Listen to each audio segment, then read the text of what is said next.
अत्यंत कठीण परिस्थितीनंतर IT engineer होणं आणि त्याच्यानंतर नोकरीबद्दल काही स्वप्न बघणं, ह्याच्याबद्दल आपण निलेश गांगुर्डे ह्याच्याबरोबर बोलतोय. निलेश, ही सगळी कठीण परिस्थिती जेव्हा तू म्हणजे फेस करत होतास, तेव्हा तुझे इतर काही जे मित्र होते शाळेतले किंवा आजूबाजूचे, त्यांनीही तुला ऑब्झर्व केलं असेल आणि त्यांनीही तुझी धडपड पाहिली असेल. तर त्याच्यातला मला वाटतं तुझा एक खास मित्र स्टुडिओमध्ये आलेला आहे. हो, आलेला. त्याची ओळख करून देशील? माझा स्कूलमेट जो 1ली ते 10वी पर्यंत माझ्याबरोबर होता शाळेत, साई प्रसाद. नमस्कार. नमस्कार. तू निलेशची सगळी धडपड पाहिली असशील. हो. त्या सगळ्या स्ट्रगल बद्दल तुला काय म्हणायचं आहे? निलेशला गेले 20 वर्ष मी पाहतोय. 1ली ते 10वी आम्ही एकाच वर्गात होतो.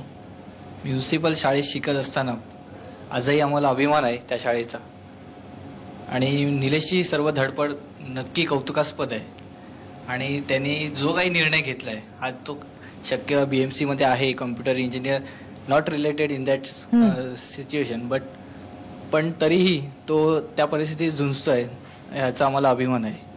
मग जेव्हा त्यांनी हे ऑफर लेटर स्वीकारलं तेव्हा मला पण थोडं क्लिक झालेलं होतं की हा त्या लाईनमध्ये का चालला आहे. मी त्याला विचारलेलं तेव्हा, तू असं का बघतोय. आणि रिसेशन होतं आणि त्याचा तो डिसिजन त्यावेळी बरोबरच होता आणि आत्ताही तो आहे. कुठलंही काम जे आहे ते कधी छोटं नसतं, आपण त्याला छोटं करत असतो. त्यामुळे ती अगदी बरोबरच आहे वृत्ती तुझी निलेश.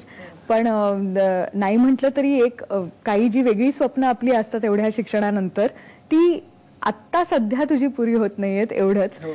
त्या सगळ्या स्ट्रगलच्या तुझ्या प्रोसेसमध्ये तुझ्या काकांनी पण खूप सहयोग केला. हो, भरपूरच.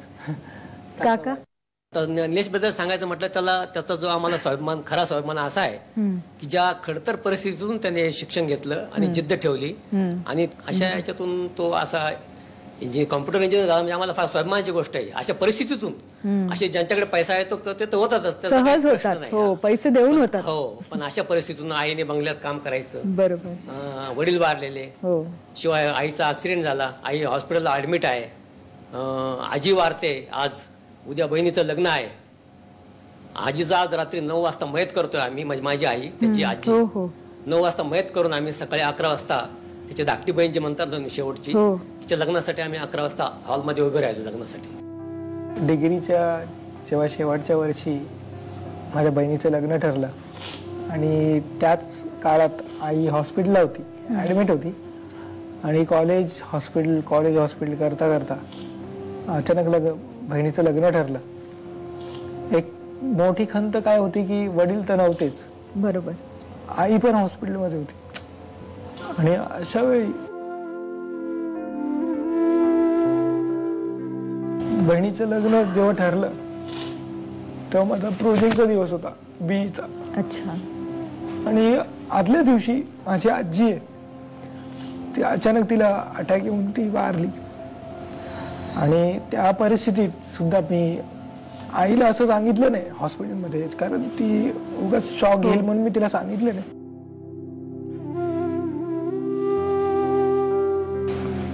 आणि दुसऱ्या दिवशी प्रोजेक्टला पण मी अपिअर झालो, म्हणजे अभ्यास केला नव्हता आजीचं हे सगळं करताना.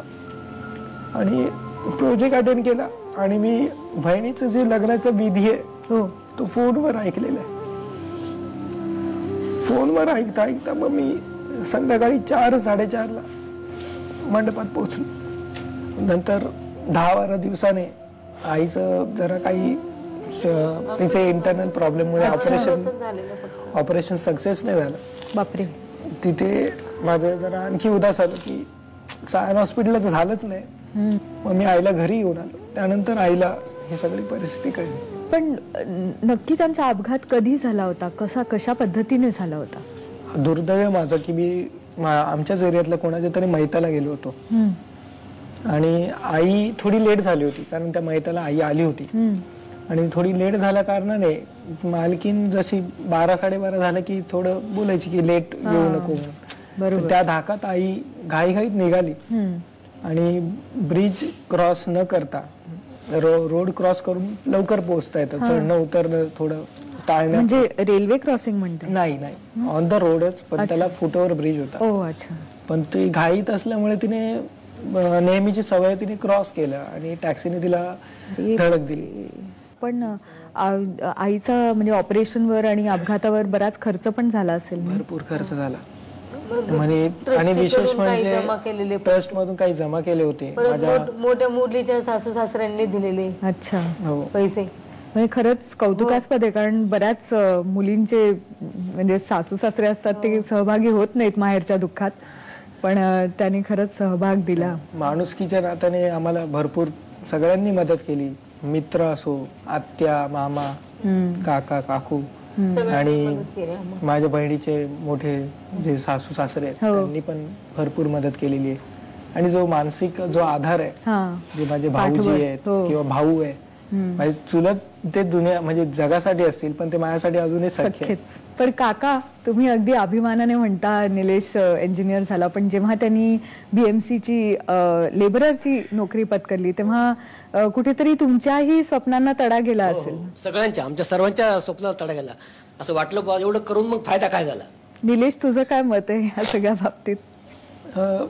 तसं मी ठरवलंय की जर कधी अपॉर्च्युनिटी आली, पण मला पुन्हा एकदा तोच प्रश्न येतो की जर IT मध्ये परत एकदा जॉब मिळाला तर असं इंडस्ट्रीमध्ये असं काही कंपल्सरी असतं की तुम्हाला कुठेही जर स्थायिक व्हावं लागलं किंवा जावं लागलं तिथे तुम्हाला जायचं असतं.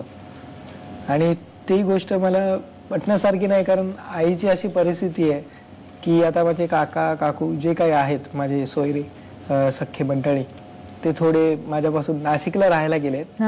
थोडं मला एकटे पण जाणवतं. बर. मग त्या एकटेपणात सुद्धा आईला एकटं टाकून जावं असं मला नाही वाटत. पण तू डिग्रीच्या नंतर खूप प्रयत्न केले होते ITच्या नोकरीसाठी? केले होते आणि एका ठिकाणी मी जॉईन पण झालेलो आणि तिथे मला बँगलोरला ट्रेनिंगसाठी बोलवलं होतं. आणि त्याच्या आदल्या दिवशी तर आईला फार वाईट वाटलं की मी बँगलोरला निघालोय. पण तुम्ही जायचा प्रयत्न नाही केला त्याच्याबरोबर? म्हणजे जिथे जो जाईल तिथे तुम्हीही जाल असं? त्याच्या एकट्यासाठीच तिकीट दिले ना त्या लोकांना. त्याला एकट्याला तिकीट दिलं आणि त्यावेळेला खूपच म्हणजे पैसे सुद्धा नव्हते घरात खर्चायला काय. मी त्याला त्यांनी तिकीट तिकडून मागवलं म्हणून मी इकडे लगेच एका रात्रीत 2-3 हजार इकडून तिकडून जमा केले. माझ्या 2 नंबरची मुलगी राहते आमच्या इथे, भाऊजींनी मदत केलेली आहे मला. असं त्याला जमा करून, बाबा तिकडे तुला लागेल, एवढं लांब चाललास, सखे दुखे काहीतरी, हे राहू दे म्हणून, तू पेमेंट तिकडचं जेव्हा भेटेल तेव्हा भेटेल, बरोबर, पण हे तुझ्या जवळ राहू दे, इतक्या लांब चाललास. बीएमसीचा पर्याय आधीपासून होता?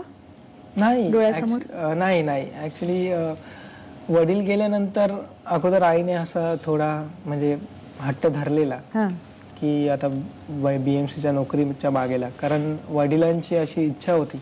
अच्छा. कारण वडिलांनी ते अनुभवलेलं आहे, सफाई कामगाराचं काम, एवढं घाणेरडं काम, आणि ते काम परत म्हणजे माझ्यानंतर माझ्या पत्नीला म्हणजे माझ्या आईला मिळावं ही अशी त्यांची बिलकुल इच्छा नव्हती.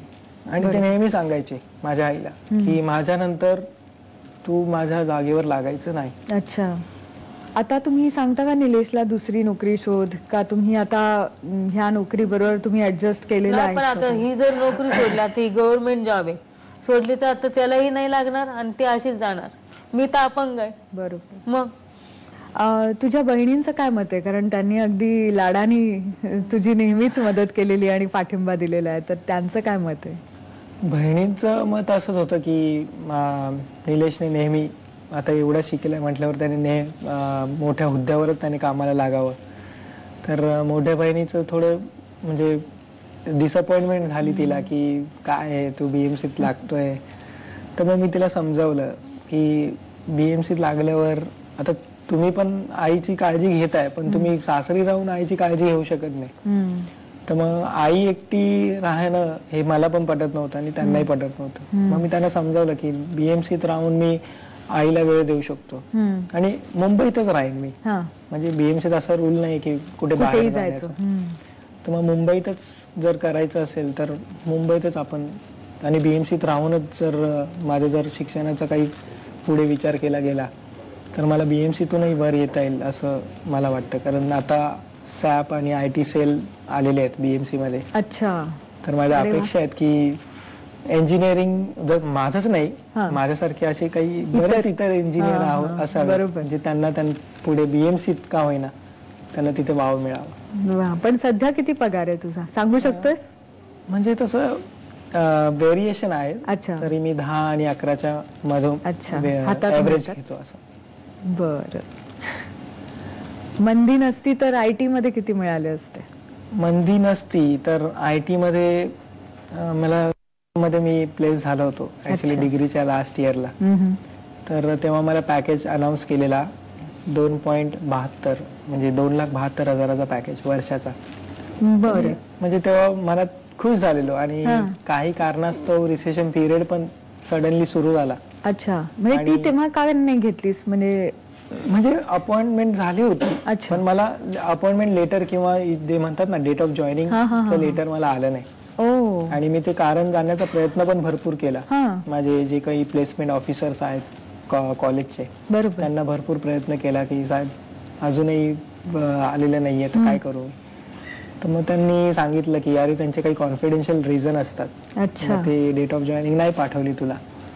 मग माझ्यासारखे असे बरेच आहेत जे मध्ये प्लेस होऊन सुद्धा अजूनही कुठे. पण आता ते आपलं भाग्यच मानत असतील ना त्या गोष्टीला. हो हो जे होतं कधी कधी चांगल्यासाठी सुद्धा होतं.